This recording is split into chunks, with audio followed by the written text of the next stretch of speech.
right, so we have another pretty interesting job. We had a customer call me from the internet. He's going to be doing his own wood floors. But when he pulled up all the tile, he found a bunch of lightweight concrete down in this sunken entryway that somebody had tried to level. So it was just crumbling. He's pulled that up. So our job, our task is now to prepare this floor for wood. And we've got this, the sunken area here. You can kind of see, where the existing baseboards ended. So we got to bring this up almost about 2 inches. And of course, it's all wavy and everything like that. What we do have that's kind of interesting, if you see these giant long screeds, these screeds here are 20 feet long, 1/4 inch thick. And we're going to use these to make sure that this entryway goes in nice and flat. We're going to use a kind of a dry pack method. We've got a bunch of concrete mix outside. And today we're going to just install the runners through this entryway. When we come back tomorrow, those will be dry. And then we will be able to screed the other direction and pack it down and make this thing really nice and flat. And then from there, blend everything in with the level quick. So over here, this part here, you can see where the tile came off the floor really easy. That's because this is the old polished concrete and really nothing sticks to it unless you scarify it. Over here, this was a room addition, and when the customer came over here, he couldn't understand why the thin set wouldn't come up. Well, that's because this was a different kind of concrete and it bonded a lot better. Over here is another addition. Somebody's already done some level quick over here, but it's not right, it's not perfect. So we'll be doing some work over there as well. So here's our vacuum that we use in order to grind and scarify. It's a PB 1250 from CBC LaRue. They're about 4,000 each, and they're what make the difference in the clean experience of floor preparation.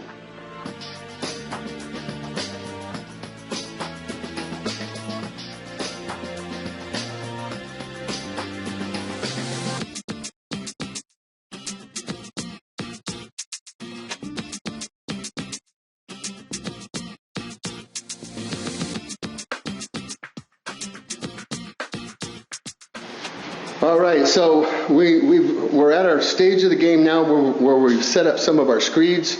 Like, for example, here's a big, long 20-foot screed laying across here. You can see where we did a little bit of grinding there, right at that spot, and right at that spot. Those were some high spots. That screed across here is laying nice and flat. This other 20-foot screed matches on exactly right here. That's totally flush. It comes through here, and of course you can see the big giant gap under there. That's what we've got to fill. It comes over to this area right over here where it's sitting on that lip of that concrete. Now we've got another screed laying across here, and for example, if you can notice, there's kind of a gap there, and there's kind of a gap right here. If you come over to this right here where they meet, that is about a 1/2 inch high. And the reason for that is this is already some previous level quick. Whoever poured this level quick here poured it in a big crown right across here through here. So all this level quick that somebody poured, we're going to take it off. And not only that too, if you look real close, you see all these little fractures in this level quick here. This level quick here, whoever poured this, I don't know if they didn't use primer or whatever, but it dried really fast and did some cracks. So it's probably not something good to go over anyway. So we're going to grind that all off. So now you can get to see our system of screeds. It's really neat. We're the only ones doing it. Okay, so we've just got the first runner completed. You can see the gray, that gray strip right there.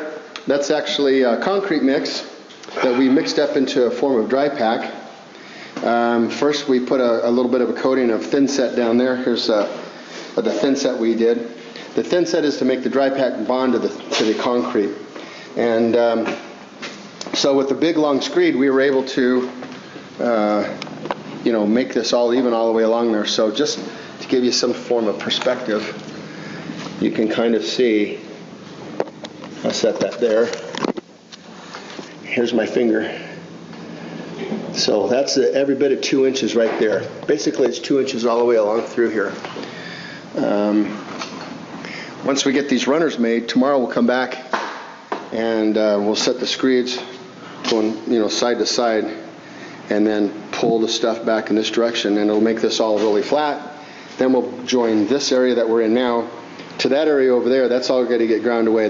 Somebody put the level quick down about a ½ inch too tall.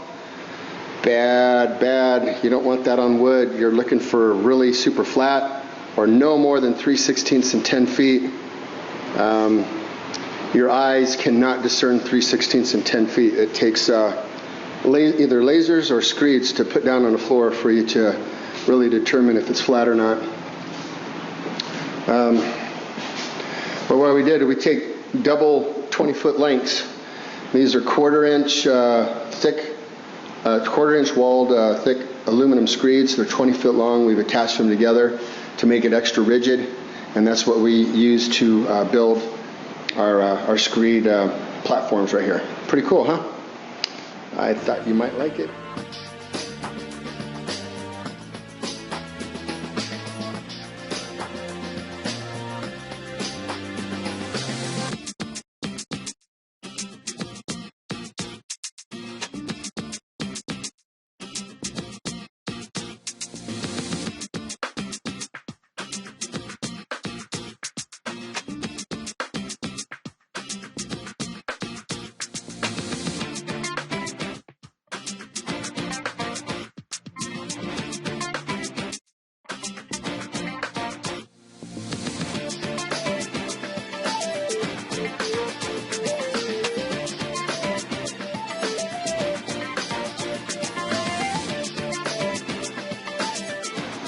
All right, well, we're coming down to the nitty-gritty.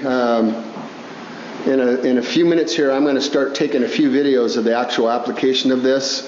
Up until now, it's required 3 people to do this. 1 person to mix, and 2 people to apply and put the screeds and make sure we're not just making a big mess around here. So as you can see, here's our runners right here. I'm going to see if I can walk along here and balance. There we go.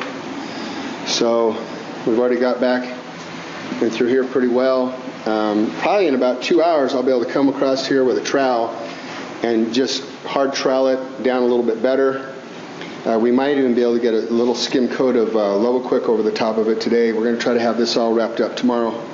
Once this is filled in right here, then we'll be able to blend that area with this area over here. We've been grinding.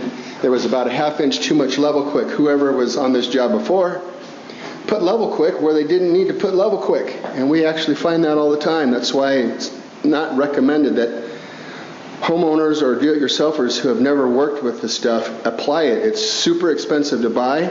It's 3 times as hard to grind after you put it down. If you put it down wrong, it just takes a long time to grind it off. And you wasted all that time and money, and then you got to hire a professional come in to do it again. So my motto, this is my catchphrase, motto, it does cost less to do it right the first time.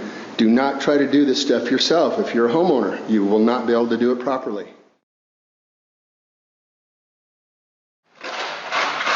Once again, this is latex modified thin set that he's putting a scratch coat down. This absolutely ensures an incredible bond between this concrete mix that we're putting down as a cap over top another concrete floor that was about 2 inches below where it actually should have been.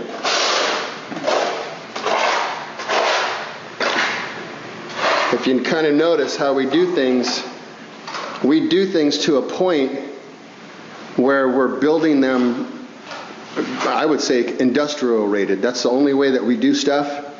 We do it according to manufacturer specifications, and sometimes even beyond so. And because of the nature of our equipment, we're able to achieve flatter floors than what a typical installer could ever do. For example, these long rails that you see right through here, those were created with 20-foot aluminum screeds. I doubt seriously you'll ever find an installer, a wood or a flooring installer, that carries around anything probably longer than maybe an 8-foot screed or maybe 10 foot at the longest. We have two 20-footers, and of course, and here's a whole another giant selection of screeds that we own. I have well over $1,000 worth of screeds alone. I would say probably more like $1,500 worth of screeds. Of course, we have two vacuums on this job. This is the CDC LaRue PB1250s. These are $4,000 a piece. These vacuums allow us to grind concrete basically 99.9% dust-free in your home. Generally, when we leave a person's home, we leave their home cleaner than when we found it. And this is the last little bit of stuff that we're going to fill in. And in about 2 hours, I'll be able to start getting on this and do a hard trowel on it and get rid of any little bumps and stuff that are left. Get it ready for level quick primer.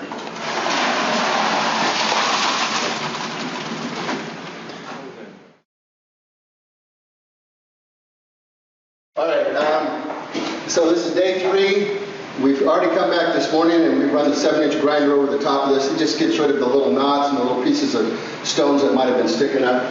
Now I'm coming back over with a skim coat. This will probably be 1 and probably 2 coats of level quick that I put back over the top of this. This will just dress it up nicely. It'll take care of any little dips or any low spots and those concerns. So here I've mixed up about a half of a bucket of level quick. Kind of a pancake batter consistency.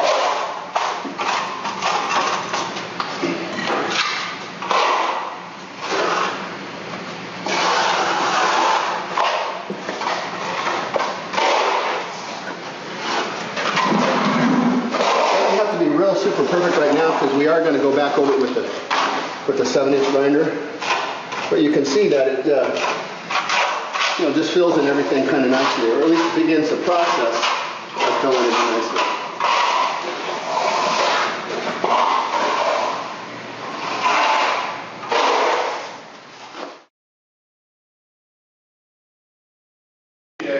All right, so now you can see now this is the second coat of that level quick, and you can still see back there. I'm still going to do a little spot back there. I'm going to let it set up.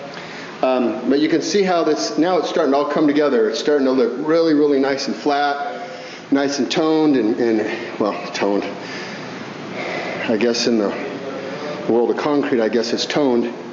But I guess what I really mean by that is the way that this is done. When this is done, this will be suitable obviously for a floating floor, but when we're done, this whole floor, if the owner wanted to, he could switch plans and go for a glue down wood floor later on at some point if he doesn't like this, or maybe he gets a flood and it ruins his floor and he wants to go back with a glue down floor. This whole floor will be super flat. It'll be scarified properly and ready for any kind of wood that you could bond down. Now over here, we still haven't fixed this yet.